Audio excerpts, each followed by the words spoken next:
अस्सलाम वालेकुम नाजरीन, मैं हूं रामीन सैयद और आप देख रहे हैं प्रोग्राम ज़ेरे बहस। नाजरीन, पाकिस्तान और भारत का आज वर्ल्ड कप का मोस्ट अवेटेड मैच था, जिसको लेकर शायकीन क्रिकेट बहुत ही ज़्यादा एक्साइटेड थे। भारत को होम ग्राउंड में हराने की उम्मीदें लगाई जा रही थीं, मगर अनफॉर्चुनेटली पाकिस्तानी क्रिकेट टीम शायकीन की उम्मीदों पर पूरा नहीं उतर सकी। भारत ने आज टॉस जीतकर पहले फील्डिंग का फैसला किया।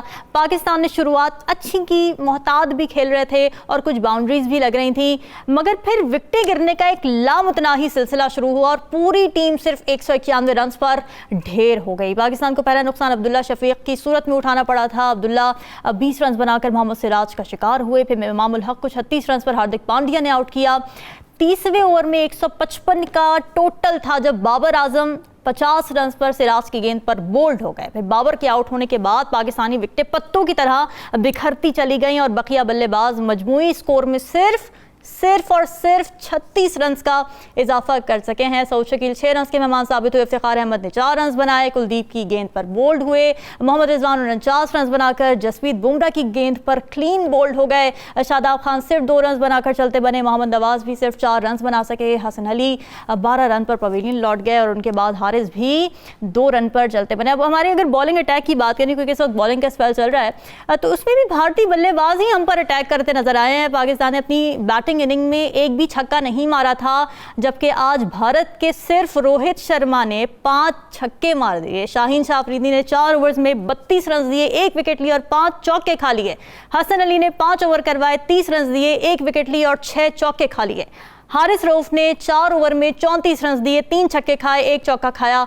पाकिस्तान की इतनी मायूस कुन कारकर्दगी कि आखिर क्या वजूहात हैं और क्यों हम भारत के सामने हमेशा ही अंडर प्रेशर नजर आते हैं, इसी पर बात करेंगे। प्रोग्राम के पहले हिस्से में हमें ज्वाइन कर रहे हैं सीनियर तजियाकार राव खालिद साहब। नजमुल साकिब साहब हमें इस्लामाबाद स्टूडियो से ज्वाइन कर रहे हैं, जबकि एमडी ताहिर जलाल भी हमारे साथ मौजूद होंगे। आप सभी का बहुत शुक्रिया।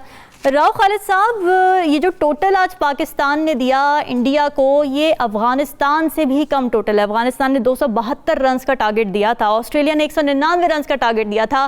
क्या वजह बनी? What went wrong? देखिए, जिस तरह से तो आगाज़ हुआ उससे तो ये लगा, और मैं बड़ा खुश था, ज़ाहिर सारी कौम खुश होगी, जो हम इंडिया में खेल रहे थे, भारत के ख़िलाफ़ खेल रहे थे, जिसको मदर ऑफ़ ऑल मैचेस कहा जाता है जब पाकिस्तान इंडिया मैदान में होते हैं। तो हर मुल्क के लोग जो भी क्रिकेटिंग लविंग कंट्री हैं, सब उसको फोकस होता है उनका और बड़ा गौर से देखते हैं इस चीज़ को। और हमारे यहाँ मसला ये था कि हम खेलेंगे तो शायद अंडर प्रेशर होंगे बड़ा शदीद, लेकिन जैसे आगाज़ हुआ उससे लगा कि अब्दुल्ला शफीक ख़ास तौर पे और इमामुल हक भी बहुत अच्छा खेले। उनसे लगा ये कि वो बड़े कॉन्फिडेंस के साथ खेल रहे हैं, कोई प्रेशर नहीं है मैच का, और कोई लग ये रहा था नॉर्मल, बिल्कुल इट्स नॉर्मल गेम, कोई वो जिस तरह क्लैश ऑफ टाइटन्स जिस किस्म की कोई फील नहीं आ रही थी। अब्दुल्ला शफीक की खास तौर पे जिस तरह उन्होंने बुमराह को, वो हमारे क्रिकेटिंग टर्म में कहते हैं माथे पे चौका मारा उसको, यानी स्ट्रेट ड्राइव उसके सर के ऊपर से मारी उठा के, तो वो एक फुल जिस कॉन्फिडेंस होता है जिस बैट्समैन में, जिसको पता होता है मैं क्या शॉट खेलना, मेरा कंट्रोल क्या है। तो अनफॉर्चुनेटली उनको एक बॉल जो थोड़ी नीचे भी रही और उनको मिस, थोड़ा उनके शफल जल्दी कर गया, उस टाइम पे वो आउट हो गए। लेकिन उसके बाद रिजवान और बाबर की जो पार्टनरशिप थी, उसमें तो बिल्कुल नज़र ही नहीं आ रहा था कि पाकिस्तान इस तरह कोलैप्स करेगा किसी स्टेज पे जाके। लेकिन एक उस पार्टनरशिप में जो कमी महसूस हुई, जो शुरू के ओवरों में भी हमारे होती है, पावर प्ले में भी, कि हम जो फील्डर्स के ऊपर से नहीं खेलते नॉर्मली, हम नीचे की ग्राउंड शॉट्स मारते हैं। उन्होंने फील्ड ऑफ साइड पे पैक की हुई थी, उनके बॉलर्स ने वहीं पर बॉल कराई और बिल्कुल के मुताबिक करते, जिसकी वजह से हमें रन्स बहुत ज़्यादा उन्होंने लीक नहीं किए। बाबर अच्छा खेले, आके अच्छी पेस पे जा रहे थे, 100 से ऊपर उनका स्ट्राइक रेट था, लेकिन फिर आहिस्ता आहिस्ता आपने देखा वो उन्होंने स्पिनर्स को हावी होने दिया अपने ऊपर। तो वो मेरा ख्याल है बहुत बड़ी गलती थी। पार्टनरशिप अच्छी लगी उनकी, लेकिन वहाँ पे वो गलती की उन्होंने, स्पिनर्स को जब उन्होंने हावी होने दिया, आपका रन रेट नीचे गिरा, फिर आप तेज़ करने के चक्कर में खेलते। बाबर ने जो शॉट मारी थी बेसिकली वो तेज़ रन लेने के चक्कर में हल्का सा कट करने की कोशिश की थी, विकेट कीपर के साथ से निकल जाएगी, लेकिन ऑफ स्टंप उनकी उड़ गई। तो ये प्रेशर वहाँ से शुरू हुआ है। उसके बाद नीचे वाले पहले 4 प्लेयर्स के अलावा नीचे वाले जो थे, वो मेरा ख्याल है उनका माइंडसेट ज़रा डिफरेंट था। पहले 4 तगड़े थे दिमागी तौर पे भी और भारत को उसरा नहीं ले रहे थे, लेकिन नीचे वाले तो लगता था कि वो लगता है कहीं उनको बंदूक के सामने खड़ा कर दिया गया, तो फायरिंग हो रही है उनके ऊपर और जल्दी जल्दी भागे वहाँ से निकल के। तो वो मेरा ख्याल प्रॉब्लम हुआ। लेकिन जो स्पिनर्स को इन्होंने हावी होने दिया मिडिल ओवर्स में, हमने आगे चल के भी खेलना है इंशाल्लाह। अभी 6 मैच हमारे रहते हैं, हमने आगे पूल में क्वालिफाई भी करेंगे सेमीफाइनल के लिए इंशाल्लाह। जिस तरह से हमारी टीम है, कोई कमी बेशी नहीं है उस तरह की कि हम कहें कि जी बिल्कुल फारग टीम है।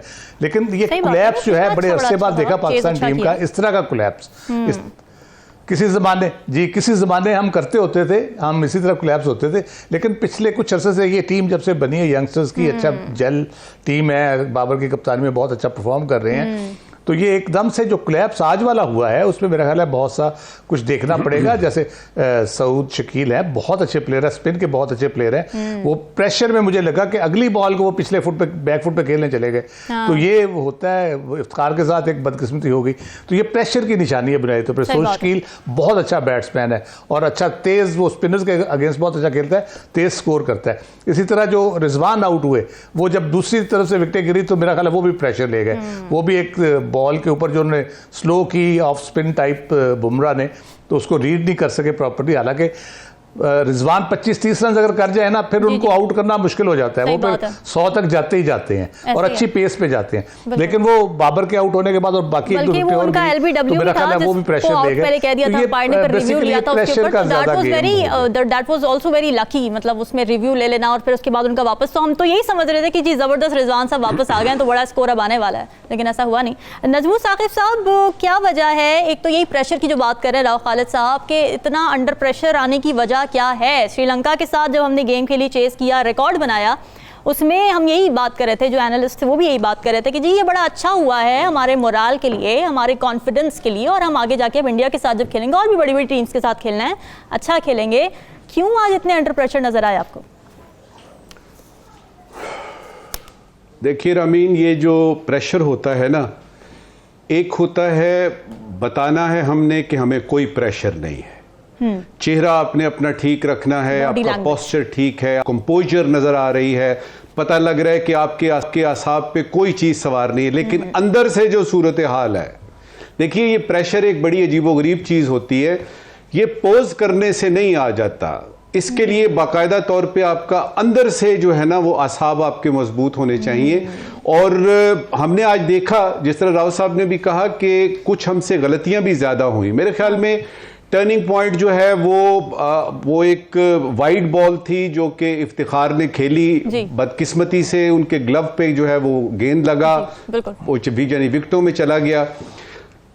इसके बाद जो है वो जो सूरत हाल है वो नॉर्मल सूरत हाल थी जो कि कभी कभी पाकिस्तान पे आती है। पहली बात तो ये है कि ये कोई आखिरी मैच नहीं है इस वर्ल्ड कप का। दूसरी बात ये है कि हिंदुस्तान से इंशाअल्लाह ताला एक दफा फिर मुलाकात होगी। अच्छा? खुशी की बातें 2-3 बताते हैं आपको इसमें से। पहली बात खुशी की ये है कि शायकीन चूंकि सारे के सारे हिंदुस्तान की नीली वो उन्होंने पहनी हुई थी शर्टें, तो जो हमारे शायकीन होने थे वहां पे वो इस मायूसी से बच गए। दूसरी खुशी की बात यह है कि ये वेकअप कॉल हमें हर यानी वर्ल्ड चैंपियनशिप में हमें मिलती है, और अगर वो वेकअप कॉल हमें जल्दी मिल जाए तो अच्छी बात होती है। तीसरी बात खुशी की ये थी कि बाबर ने 2 मैचों में, नजमुल साकिब साहब ये मुझे बताया ना जरा, ये क्या बात हुई? वो इसलिए कि जितना बड़ा मैच होगा उतना ही बड़ा वेकअप कॉल मिलेगा। और बात जरा देखिएगा कि हिंदुस्तान से हमारा असल में क्रिकेट मैच नहीं होता। हमारे सारे के सारे अवाम जो हैं उधर के सारे अवाम के आमने सामने होते हैं। ये जज्बात के मसाइल हैं और इसका कोई हल नहीं है। और मेरे ख्याल में क्रिकेट में इस तरह की सूरत हाल जो है वो पूरी दुनिया में और कहीं नहीं है, यह भी हमें पता है। घबराने की बात नहीं है, इसमें परेशानी की कोई बात नहीं है, इसमें से हमने सबक सीखना है कि क्या है। एक दो बातों की मुझे जो खुशी है ना वो ये है, वर्ल्ड कप का एक मैच होता है और उसमें पता लगता है कि जी यानी अगले दिन बड़ा इंपॉर्टेंट मैच है और शाम को रात को वसीम अकरम को जो है बुखार आ जाता है, या एक अच्छा भला मैच जीत रहे हैं इंडिया के खिलाफ और आमिर सुहेल साहब जो हैं गुस्से में आते हैं, बैट लहराते हैं, या हमें पता लगता है कि कोई बैटिंग हो गई है, कोई मैच फिक्सिंग हो गई है। तो इस किस्म की सूरत हाल नहीं है। अच्छा। एक बात जो बड़ी जरूरी है वो देखनी है कि पाकिस्तान और हिंदुस्तान की जो क्रिकेट रैंकिंग है वर्ल्ड कप में या यानी आपकी क्रिकेट में जो वनडे में वो आगे पीछे के हैं। तो वो भी तो घर से खेलने आए हैं ना। Of course. उन्होंने भी तो खेलना, और ये तो अपने घर में खेल रहे हैं, यानी मोदी स्टेडियम अहमदाबाद, अपने सारे शायकीन, सारा हिसाब किताब अपना। एक चीज की जो मुझे तकलीफ है, जो मुझे दुख हुआ, शुरू से बात हो रही थी भी कई के ये जो कुलदीप नैयर है, और ये क्या नाम है इसका, कुलदीप ये जो उनका स्पिनर है लेफ्ट आर्म, कुलदीप यादव कुलदीप, और जो जडेजा है उससे एहतियात करनी है। और मैंने ये देखा कि वो जो 2 विकेटें कुलदीप ने ली हैं ना, जिसमें से एक इफ्तिखार की भी शामिल है, अगर आपको पता है तो आप उसको आराम से खेलें। हुआ ये कि बाबर आजम ने सारे ही बॉलर्स को आराम से खेलना शुरू कर दिया। उधर से यानी रिजवान जो है वो वेट करते हैं कि एक जरा 50 हो जाए, उसके बाद फिर स्पीड पकड़ेंगे। हर दफा तो ऐसा नहीं होता। मेरे ख्याल में अगर आप इसका पूरे मैच का एनालिसिस इस वक्त तक करेंगे ना, अभी तो चल रहा है, बात सिर्फ 6-7 गेंदों की होती है, लेकिन लग ये रहा है कि पाकिस्तान ये मैच हार जाएगा, फर्क कोई नहीं पड़ता। तीसरा मैच था पाकिस्तान का, 2 आप जीते हुए हैं, 4 पॉइंट्स आपके पास हैं, कोई बात नहीं। आगे मैदान जो है वो दा गज दा मैदान दे, और उसमें तो हम देखेंगे कि 6 और मैचेस बाकी हैं, 6 और मैच बाकी हैं, और उन 6 मैचेस में अगर 4 भी जीत लेते हैं तो सूरत हाल बड़ी अच्छी होगी इंशाल्लाह। बिल्कुल ऐसी है। जलाल साहब, हम यही देख रहे हैं, ज़ाहिर भी बात भी हो रही है कि पाकिस्तान स्पिनर को रीड नहीं कर पा रहा। आज भी कुलदीप यादव की बात हो रही है, उनको भी रीड नहीं कर पाए, फिर इस वजह से काफ़ी हमें लॉस भी उठाना पड़ रहा है। तो अब क्या देखते हैं, इसकी क्या वजह है? फिर दूसरा ये कि हमारे पास अपने पास भी आज पेसर की भी कमी देखी गई है, तो यहाँ पे भी कुछ ज़ाहिर है मार्जिन है जिसको इम्प्रूव किया जा सकता है और इस पर ध्यान देने की ज़रूरत है। देखिए जी, इसमें आज का जो मैच है इसमें तो हमारी टीम की कारकर्दगी इतनी अच्छी नहीं रही। इसको तो यकीनी तौर पर शायकीन जो है उनमें बड़ी मायूसी फैली है। तो इसमें यह है कि चलें, इस दफा का मैच अगर लूज भी हम कर जाते हैं तो पाकिस्तान टीम जो है उसको अगले मैच के लिए पूरी तैयारी करनी चाहिए। 2 मैच तो पहले हुए हैं और अभी 6 मैच बाकी हैं। लेकिन मसला यहाँ पर यह है कि आपको पता है कि हमारी जो है ना टीम, उसमें कुछ जो मसाइल हैं, जो खराबियां हैं, जिस तरह के नजम साकिब साहब ने भी कहा है कि अच्छा प्लेयर जो है उसको खेलने के लिए और उसको खिलाने के लिए हर तरह से उसकी केयर करनी चाहिए और उसको अगले मैच के लिए तैयारी। यकीनी बात है कि बीमार होना या कोई इसमें कोई सेहत में खराबी आ जाना, ये तो अलग बात है, कुदरती मामला है। लेकिन फिर भी जो हमारे प्लेयर्स हैं, ये कॉम्बिनेशन तो बहुत अच्छा है, लेकिन आज तो बिल्कुल ही बैटिंग लाइन जो है हमारी वो फ्लॉप हो गई है। तो जिस तरह आपने भी कहा है, मुझे भी पता है कि 36 रन में तकरीबन सारे खिलाड़ी 8 के 8 खिलाड़ी जो है वो आउट हुए हैं। बिल्कुल, तो उन्होंने बिल्कुल जो है ना वो मायूसी हमें दिखाई है। और इसमें दूसरी बात यह है कि चूंकि पाकिस्तान का मैच इस वक्त अहमदाबाद में हो रहा है और ये स्टेडियम में हो रहा है, तो वहाँ ये भी पता है आपको कि भारत ने बहुत सारी पाबंदियां लगाई। हमारे बहुत सारे लोग जो है मैच देखने के लिए जाना चाहते थे, वो नहीं जा सके। तो यकीन क्राउड का जो साथ है वो इंडिया की टीम को हासिल है, जिसकी ये भी एक नफसियाती वजह हो सकती है। अच्छा, हाँ बिल्कुल, ये नफसियाती वजह हो सकती है कि ज़ाहिर हम प्रेशर में अगर खेलते हैं, जाके इंडिया में जाके मोदी स्टेडियम में खासकर, और वर्ल्ड कप का मैच है और तीसरे मैच हम प्रेशर में आके खेलते हैं, तो फिर लामाला कोई अगर गलत गेंद भी आएगी तो उसको भी हमारे खिलाड़ी जो है वो खेल जाएंगे, जिससे नुकसान होगा। बाबर आजम जहां तक खेले हैं वहां तक तो सूरत हाल बहुत बेहतर थी, लेकिन उसके बाद से तो लगता ये था कि हमारी टीम जो है वो तो बस रेत की दीवार ही एक साबित है। तो इसमें मैं ये कहूंगा कि हमारा जो क्रिकेट बोर्ड है उसमें ज़ाहिर है जो हमारे जिम्मेदारान हैं उनको इसके ऊपर तवज्जो देनी चाहिए, और तौर पर पूरी दुनिया की तवज्जो जो है वो पाकिस्तान और भारत के क्रिकेट मैच के ऊपर लगी होती है, और इसको दुनिया का बड़ा मुकाबला करार देते हैं तमाम शायकीन क्रिकेट भी, और जितनी बैनुल-अक़वामी टीमें हैं वो भी। जब पाकिस्तान और इंडिया का मैच होता है तो उसमें उनकी हर चीज के ऊपर नजर होती है कि कौन सी टीम जो है वो किस तरह से नफसियाती बर्तरी में खेल रही है, कौन सी टीम जो है वो गलतियां कर रही है। तो इसको देखना चाहिए कि हमें अगले मैच के लिए भी, चूंकि अभी 6 मैच बाकी हैं वर्ल्ड कप, तो उम्मीद ये की जा सकती है अल्लाह ताला के फजल करम से कि हम इंशाल्लाह अपनी टीम जो है उसका मोराल हम बेहतर करेंगे। कोई ऐसी बात, मायूसी वाली बात नहीं है। एक नाकामी है उसके बाद कामयाबी भी मिल सकती है। तो हमारे जो मैच है इसमें से अगर कुछ मैच भी हम जीत जाएंगे तो इंशाल्लाह सेमीफाइनल तक तो हम जाएंगे। तो बाकी हम तो दुआ करते हैं फाइनल तक भी जाएं। मुझे एक मिनट दीजिएगा अमीन। जी। फाइनल में जाएंगे, उम्मीद तो ये है इंशाल्लाह हमें। अच्छा, नजमुल साकिब साहब आप कुछ कहना चाह रहे हैं? मैं जरा राव खालिद साहब की तरफ एक सवाल लेके जाना चाह रही थी, फिर आपकी तरफ आती हूँ अगर आपकी इजाजत हो। बस एक मिनट चाहूंगा। वो मुझे जो नाम मैंने गलत ले लिया, यानी कुलदीप नैयर, चूंकि वहाँ के एक मशहूर आदमी है, उनका नाम है कुलदीप यादव। याद आ गया। मैंने उस वक्त अच्छा, अभी ऐसा है कि एक पॉइंट की तरफ हमने बड़ा ध्यान देना है इस मैच के बाद, और वो है कि आपके पास जो स्पिनर्स हैं, अब शादाब आपका वाइस कैप्टन है, उसकी लाइनें लेंथ ही नजर नहीं आती, वो जो किलिंग उसकी स्पिरिट थी वो नजर नहीं आ रही। तो क्या हमने अपनी टीम में कोई एक ऐसा यानी रखना है स्पिनर, खासतौर पे लेफ्ट हैंड जो करता है, वो बड़ा जरूरी होगा, और शायद हम एक दो चेंजेस देखेंगे भी। ठीक है राव खालिद साहब, ये बॉलिंग अटैक के बारे में आपका क्या ख्याल है? नवाज और शादाब दोनों ही कंसिस्टेंट फेलियर दिखा रहे हैं, बल्कि वर्ल्ड कप में जाने से पहले भी ये बात हो रही थी कि इनको लेके जाना भी चाहिए कि नहीं, लेकिन दे सस्टेन्ड इन द टीम किसी भी वजह से। लेकिन ये जो फिर एक पेसर का भी एक हम देख रहे हैं कि खला है मौजूद, जो शाहीन शाह अफरीदी हैं वो भी उतनी फॉर्म में नज़र नहीं आ रहे, तो इस पर भी तो ध्यान देने की ज़रूरत है। आपको लगता है कुछ रिप्लेसमेंट्स होनी चाहिए? उसामा मीर की भी बात हो रही थी।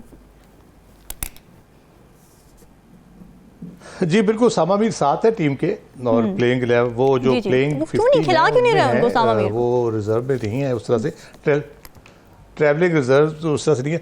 देखिए थोड़ा सा उनका इंटरनेशनल एक्सपीरियंस उस लेवल का नहीं है, इसलिए शायद किया जा रहा है। अच्छा। मुझे कंसर्न जो है वो शादाब पे है, यकीनन बहुत ज़्यादा है, क्योंकि वो जब से इंजर्ड हुए उसके बाद जब वापस आए हैं तो उनकी फॉर्म नहीं लग रही बॉलिंग में ख़ास तौर पे, और बैटिंग फील्ड, वो बॉलिंग बैटिंग और फील्डिंग तीनों में उनको अच्छा समझा जाता है, और खासकर बॉलिंग में वो हमारा एक सीक्रेट वेपन कह लें या लिथल वेपन होते थे।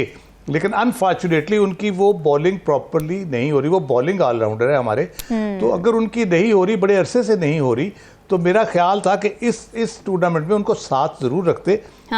लेकिन उनको चांस उस वक्त देना चाहिए था जब आप सेमीफाइनल के क्वालिफाई कर जाते हैं, आप 3 4 5 मैच जीत जाते हैं, तो उसके बाद उनको मैच में उनको ज़रूर फिर आजमाना चाहिए था कि आप वाकई रिदम में आ गए कि नहीं आए। और राइट आर्म लेग स्पिनर अगर रिदम में ना हो तो वो फिर खराबी है उसकी, तो वो आपको विकेट टेकर बॉलर है। ये नहीं कि रन रोकने हैं उन्होंने, रन रोकना उनका काम नहीं है, उनका काम है विकेट लेना। अगर वो विकेट नहीं ले पा रहे और बाहर खाए जा रहे हैं, तो फिर आपको देखना होगा कि आप उनको किस तरह से मज़ीद खिला सकते हैं या कहाँ तक आप मज़ीद चांस ले सकते हैं। जैसे फ़खर पे हमने किया, हमने फ़खर पे चांस लिया 2 मैचेस में, तीसरे मैच में पहले मैच में लिया, उससे पहले वार्म अप में लिया। हमने देखा कि नहीं, अब्दुल्ला शफीक को हमने चांस दिया, उसने अपनी वर्थ प्रूव की श्रीलंका के खिलाफ। आज भी बेहतरीन खेले हैं, मेरे हिसाब से बहुत ही इनकरेजिंग है। जो मैं अगर कहूँ कि आज का सबसे बड़ा पॉजिटिव जो है वो माइंड सेट, और जो उन्होंने अपना बैटिंग डिस्प्ले किया आज जिस तरह से,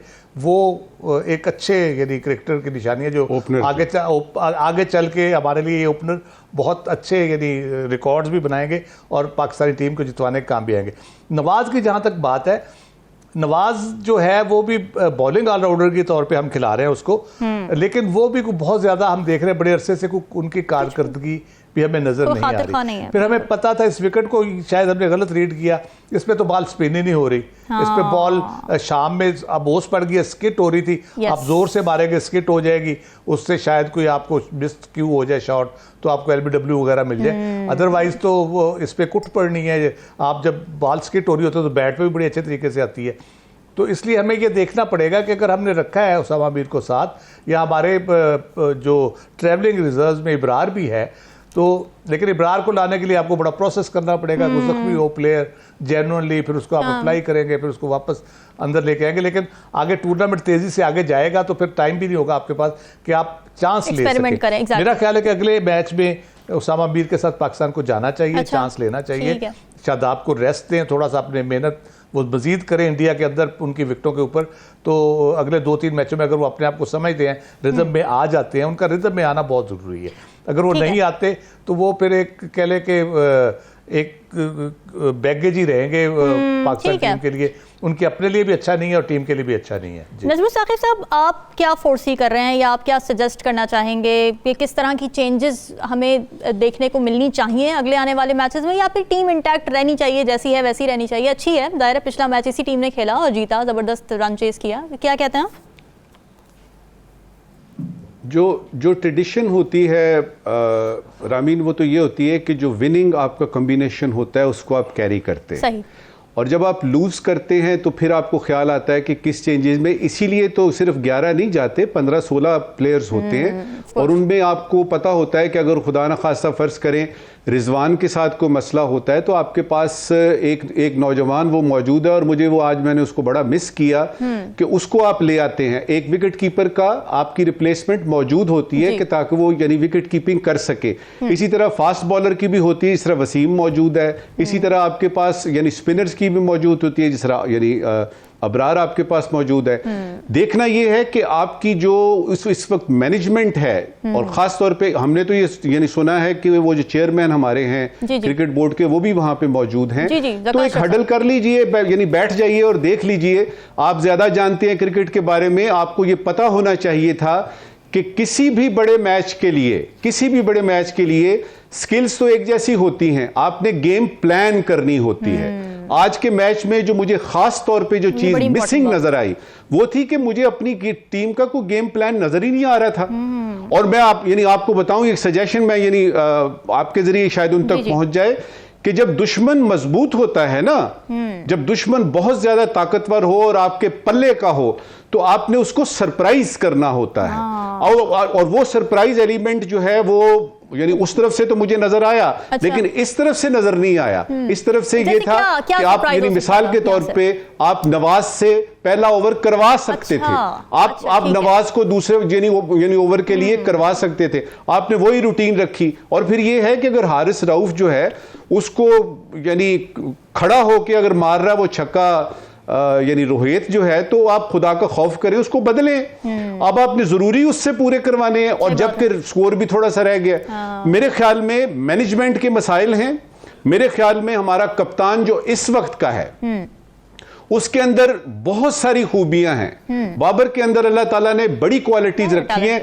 एक उसमें कमी जो मुझे नजर आ रही है वो है आपकी decision power, when you have to think on your heels. जब आप मैदान में होते हैं ना, तो आपको कई मौके ऐसे आते हैं कि आपको अपनी एड़ियों पे फैसला करना पड़ता है। लिहाजा मैनेजमेंट की आज की बड़ी जरूरी है कि वो बैठे, कोच भी बैठे, यानी कैप्टन भी बैठे, और सीनियर भी जो खिलाड़ी हैं वो भी बैठे। और अगर शादाब को यानी रेस्ट करना पड़ता है तो कोई इतनी बड़ी क़यामत नहीं आई। हमने तो बड़े मैचों में कप्तान को भी देखा है कि कप्तान जो है उसको रेस्ट करा दिया जाता है क्योंकि वो फॉर्म में नहीं है। इस वक्त हमारे सामने ये नहीं है कि शादाब नाराज हो जाएगा, या अगर वसीम को डाला तो हारिस रऊफ नाराज हो जाएगा। इस वक्त हमने ये वर्ल्ड कप जीतना है, और उसके जीतने के लिए दो चीजें, रिप्लेसमेंट कीजिए जो कि आपके ख्याल में बेहतर है पिच को समझते हुए। यह नहीं कि ये चूंकि बहुत ज्यादा यानी स्कोर इसने किया है या बड़ी विकेटें ये लेता है तो इसको रखें, उसको रखें। पिच रीड करें, सबसे पहले पिच है। उसके बाद यह है कि जो फॉर्म में है जरूरी नहीं कि वो उस दिन भी फॉर्म में हो, ये एक दिन की गेम होती है और उस दिन आपने परफॉर्म करना है। तो जिसकी आसाब मजबूत हैं वो जीतेगा, लेकिन मैनेजमेंट को एक ड्रास्टिक यानी लेना पड़ेगा, क्योंकि ये अगले जो 6 मैचेस हैं हर टीम जीतने के लिए आती है। एक और बात जो मुझे इस टूर्नामेंट की नजर आ रही है वो है ऑस्ट्रेलिया की परफॉर्मेंस। मैं ये देख रहा हूं कि दुनिया की बेहतरीन टीमों में से एक है, लेकिन पहले 2 मैच हार गई है। इसका मतलब ये है कि उस दिन जो टीम परफॉर्म करेगी, और मुझे उस दिन के लिए चाहिए, अब बदकिस्मती से ये चीज सामने आई है इंडिया के मुकाबले में, उसमें हम जरा जज्बाती हैं। तो मेरे ख्याल में आप जो अपने स्पेयर प्लेयर्स लेके गए हुए हैं, आप जरा उनको भी देख लीजिए, और मैनेजमेंट को वो सरप्राइज एलिमेंट जो होता है, जो आप यानी आपकी जो यानी मद्दे मुकाबल टीम है वो तवक्को नहीं रख रही होती, और वो 1-2 आपने करने होते हैं, मुझे तो नजर नहीं आ रहे। मेरे कप्तान को यानी बोल्ड होके, बहादुर बन के डिसीजन लेने हैं, देखी जाएगी यार। और फिर ये जो एक बात करते हैं आप जी के कर्टेल करें, स्कोर रोके, स्कोर नहीं रोकने, विकेटें लेनी है, दे दें आप यानी 24 रन दे दें एक ओवर में, लेकिन एक विकेट लें, और विकेट टेकिंग आपके पास ऑप्शंस मौजूद हैं। बिल्कुल ठीक है नाज़रीन, डिस्कशन आपने दीजिए, इजाजत, अल्लाह हाफ़िज़।